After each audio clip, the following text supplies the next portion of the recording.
किसान भाइयों नमस्कार, मैं जयप्रकाश सिंह आपके अपने YouTube चैनल देसी खेती जुगाड़ पे आप सभी का हार्दिक स्वागत एवं अभिनंदन करता हूँ। किसान भाइयों, आपने अभी तक हेलीकॉप्टर डोज को देखा था जिसका रिजल्ट आपको बेमिसाल मिला, लेकिन उससे कुछ न कुछ तो हमारे पौधों को या हमारी मिट्टी को नुकसान पहुँचता ही पहुँचता था, ये सच्चाई है। लेकिन अब आपको हम जो हेलीकॉप्टर डोज बताने जा रहे हैं ये भी हमारा सुपर हेलीकॉप्टर डोज बोल सकते हो और ये ऑर्गेनिक हेलीकॉप्टर डोज है। लेकिन अगर आप ये कहें कि इसका कोई फर्क पड़ता है, नहीं दोस्तों, ये उससे और भी बेहतर काम करता है। आप इसको यूज़ करिए और देखिए, और जो फसल गुट्टी यूज़ कर चुके हैं वो इस चीज़ को अच्छी तरीके से जानते हैं दोस्तों। तो देर न करते हुए हम आते हैं मेन टॉपिक पे कि अगर हमें ऑर्गेनिक हेलीकॉप्टर डोज बनाना है, तैयार करना है और उससे फ़ायदा लेना है तो किस तरीके से लिया जा सकता है दोस्तों। तो क्या क्या मिलाया जाता है, हम देर न करते हुए हम आपको सबसे पहले आपको बता दें कि क्या क्या हम इसमें मिलाते हैं। देखिए इधर यहाँ दिखाइए, ये है सरसों की खली, ये है देखिए सेंधा नमक आपके सामने रखा है, ये है ह्यूमिक एसिड, ये ह्यूमिक एसिड है, और ये जो है देखिए आपको गुड़ है, ये दोस्तों गुड़, और इसके साथ ऊपर आपको दिख रहा है ये चूना है। तो दोस्तों ये सारी चीज़ें हो गई हमारी 5 चीज़ें हैं, पंच तत्व। हमारे लिए पंच तत्व हो गया ये, लेकिन अब उस पंच तत्व से इसका हम मुकाबला नहीं कर सकते हैं, वो दूसरी चीज़ ये दूसरी चीज़। ये 5 तत्व हमको ज़मीन में देने हैं, किस तरीके से देने हैं हम आपको बताएं। इसका जो हमको फ़ायदा मिलता है बहुत ही अच्छा फ़ायदा मिलता है, इसलिए हम आपको सिलसिलेवार बताते हैं कि अगर हमको 1 एकड़ खेत में डालना हो या पौधों पे डालना हो तो हम पौधों की अगर हिसाब से चलेंगे तो ये हमारा 4000 से लेकर के 5000 पौधों के बीच में इसकी मतलब पूर्ति होती है, जो हम अभी बताने जा रहे हैं। और अगर आप धान, गेहूं, सरसों या इन सब में चलाना चाहते हैं तो वो आपको 200 लीटर में पूरा 1 एकड़ खेत कंप्लीट होता है दोस्तों। देर न करते हुए हम आपको बताते हैं कि अगर हमको 1 एकड़ के लिए हमने क्या क्या और कितना मात्रा में मिलाना है, जिससे कि हमारा जो है फसल गुट्टी को जो हमने हेलीकॉप्टर डोज बनाया है वो कैसे तैयार किया जाए। सर्वप्रथम हमने 200 लीटर पानी लेना है, उसको टॉप अप कर लेना है। 20 किलो हमारी जो ये सरसों की खली देख रहे हैं आप, 20 किलो ये पड़ेगा, ठीक है। और ये सेंधा नमक जो आपको दिखाई दे रहा है ये 2 किलो पड़ेगा। ये गुड़ जो देख रहे हैं आपको 4 किलो पड़ेगा। ह्यूमिक एसिड जो आप देख रहे हैं ये 2 किलो पड़ेगा। यहाँ पे आपने देखा होगा दोस्तों कि रासायनिक जब हम हेलीकॉप्टर डोज तैयार करते हैं तो उसमें सबसे बड़ी चीज़ क्या होती है कि गुड़ और ह्यूमिक एसिड को हम बराबर मात्रा में मिलाते हैं, लेकिन यहाँ पे आपको बराबर नहीं मिलाना है। जितना गुड़ होगा उसका आधा ह्यूमिक होगा, एकदम क्लियर। और चूना इसमें पड़ेगा 2 किलो। तो दोस्तों ये सारी चीज़ों को हमने 200 लीटर पानी में कंप्लीट मिला लेना है और इस दिन इसको हमें छोड़ देना है। छोड़ने के बाद में हमने सुबह शाम इसको एंटी क्लॉकवाइज या क्लॉकवाइज जो भी चलाना हो, इसको कुल मिलाकर के मिक्स कर देना है दोस्तों। मिक्स करने के बाद में अगर हम 4000 या 6000 पौधों पे इसको इस्तेमाल करते हैं तो हमारा जो 10 लीटर का बाल्टी होता है उसमें मात्र हमने 2 से 3 लीटर मिलाना है। कितना मिलाना है?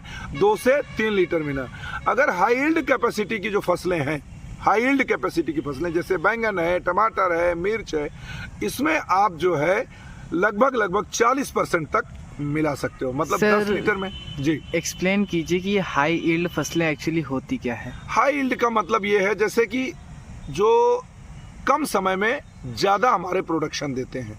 जैसे कि आपका बैंगन हो गया है, बैंगन 1 महीने में अगर अच्छा आप उसकी देख रेख करते हैं और अच्छी उसकी फर्टिलाइज़र जो आप देते हैं तो आप मान के चलिए वो महीने में 15 से 20 किलो तक एक पौधा दे देता है। तो उसके बाद किसान भाइयों जैसे ही आपका ये पौधा तैयार होता है, पहले इसको देना कब है ये पहली बात आप जान लीजिए कि पौधा कम से कम आपका जो भी पौधा हो, चाहे जो भी पौधा हो, ध्यान दीजिएगा हमने कहा है कि हेलीकॉप्टर डोज को आप दे सकते हैं 12 दिन से 15 दिन के बाद। लेकिन दोस्त यहाँ पे ध्यान दीजिएगा, ये 20 दिन से पहले आप इस खाद को कतई नहीं देंगे क्योंकि इसमें नमक भी मिला हुआ है, इस चीज़ को ध्यान दीजिएगा। तो नमक जब तक आपकी वाइट रूट दूसरी शाखा नहीं फूट जाती है, और उसके लिए कम से कम 20 दिन का समय दोस्तों चाहिए होता है। इस चीज़ का ध्यान जरूर दीजिएगा। धान में आप जब भी लगाते हैं तो जब 21 दिन में गेहूं सींचा जाता है उसमें आप दे सकते हो पहले पानी पे। धान में आप जब लगाते हैं तो चाहें तो इसको जो है लगाने से पहले जब आप पलेवा करते हैं तब भी इसको डाल करके लगाइए धान को, और धान के जो रूट हैं बहुत अच्छे डेवलप करेंगे। धान बिल्कुल पीला नहीं पड़ेगा, जो एक बार पीला पड़ता है थोड़े समय के लिए वो बिल्कुल धान पीला नहीं पड़ेगा। और जो हाई यील्ड कैपेसिटी की जो भी फसलें हैं उनमें आपको मैंने कहा कि 20 दिन बाद देना है, लेकिन हर 20 दिन में आप इसको हर 20 दिन के इंटरवल पे चला सकते हैं दोस्तों, अच्छी पैदावार अगर आपको लेनी है। यहाँ पे आपको ध्यान देना है दोस्तों कि अगर आप 20 किलो जो सरसों की खली चलाते हैं, आपको अगर शुद्ध खली मिल जाए नीम की खली, तो आप इसका 15 और 5 का रेशियो कर सकते हैं, 10 और 10 किलो का रेशियो कर सकते हैं। इससे आपके जो ज़मीन में जितने भी पौधों को लगने वाले कीड़े हैं उनसे लगभग 80 से 90% तक बचाव होगा। पहली चीज़ तो ये नीमाटोड से आपका बचाव करता है। नीम की खली अगर पड़ जाती है तो नीमाटोड बिल्कुल आपके पौधों में फटकने नहीं पाएगा। उसके बाद जो नीचे ज़मीन में हमारे जो पनपने वाले कीड़े हैं जितने भी हैं, माइट, थ्रिप्स, क्या बोलते हैं, मिलीबग, ज़मीन से आने वाले हैं, इस पर भी अच्छा रोकथाम इसका होता है दोस्तों। मैंने इसको यूज़ किया है और देखा है। मैं अपनी फसल में दिखाना चाहता था, लेकिन मैं आपको दुर्भाग्य क्या है, मैं दिखा दूं मेरी फसल को। बढ़िया नील गाय देखिए इसको चर गई है, तो इसको क्या दिखाऊं मैं। ये टोटल 40 दिन की फसल है दोस्तों, बहुत अच्छी इसमें फ्लावरिंग फ्रूटिंग हुई थी। ये हमारा बोड़ा बोल सकते हैं, लोबिया बोल सकते हैं, तो इसलिए हम आपको फसल को नहीं दिखा सकते हैं। अभी गर्मी बहुत ज़्यादा है दोस्तों। यहाँ पे कोई भी चीज़ लगाने से पहले किसान भाई सोचिएगा। यहाँ पे कद्दू, तोरई, नेनुआ, करेला ये अलग चीज़ हो गई, लेकिन अगर आपको ज़मीन पे जो भी लगाने वाली फसलें हैं जैसे धनिया है, पालक है, इस समय थोड़ा सा संभल के लगाइएगा, क्योंकि गर्मी का जो टेम्परेचर है अगर बराबर आप पानी नहीं दे रहे हैं तो आप कृपया इन सब से अवॉइड करिएगा। और गर्मी में अगर हो सके जहां नमी ना हो, इस चीज़ का ध्यान दीजिएगा, तो कतई इस हेलीकॉप्टर डोज का इस्तेमाल न करें। बिना नमी के जो है इसको नहीं डालिएगा। ये हमारी और आपसे विनती है कि इस चीज़ को ध्यान दीजिएगा कि फसल में बिना नमी के इसको नहीं डालिएगा दोस्तों।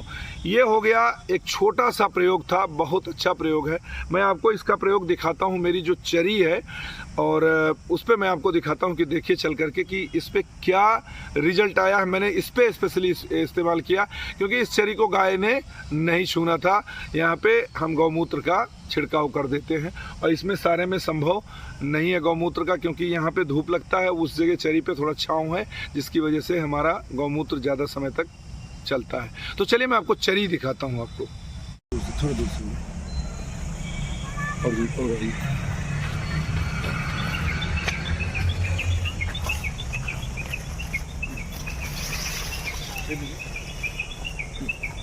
दोस्तों ये है मेरी चरी, जो कि अभी आप देख सकते हैं सुपर नेपियर है, 4G सुपर नेपियर है। बहुत अच्छी ग्रोथ आई। इस पे हमने जो है इस पे चलाया था और इसका रिजल्ट हमको बहुत शानदार मिला है। बाकी हम अभी फसलों पे नहीं चलाए हैं इसको, अब हम चलाएंगे इसको बैंगन पे, परवल पे, इन सारी चीज़ों पे इसका रिजल्ट बढ़िया लेने वाले हैं। छोटा सा प्रैक्टिकल किया था दोस्त, ये हमने आपको बताया है, इसको आप आजमाइएगा। सावधानी दो है, एक तो नमी नहीं होनी चाहिए, नमी कम नहीं होनी चाहिए, और दूसरी सबसे बड़ी चीज़ क्या है कि जो पौधे के पास इसको एकदम 2 इंच दूर से ही डालिएगा, नज़दीक नहीं डालिएगा। वीडियो कैसी लगी है कमेंट बॉक्स में ज़रूर लिखिएगा दोस्तों। और जो हमारे नए व्यूवर्स हैं कृपया चैनल को सब्सक्राइब कर लें, आपको बहुत सारी ऐसी ही वीडियो मैं देता रहूँगा। नमस्कार, जय जवान, जय किसान।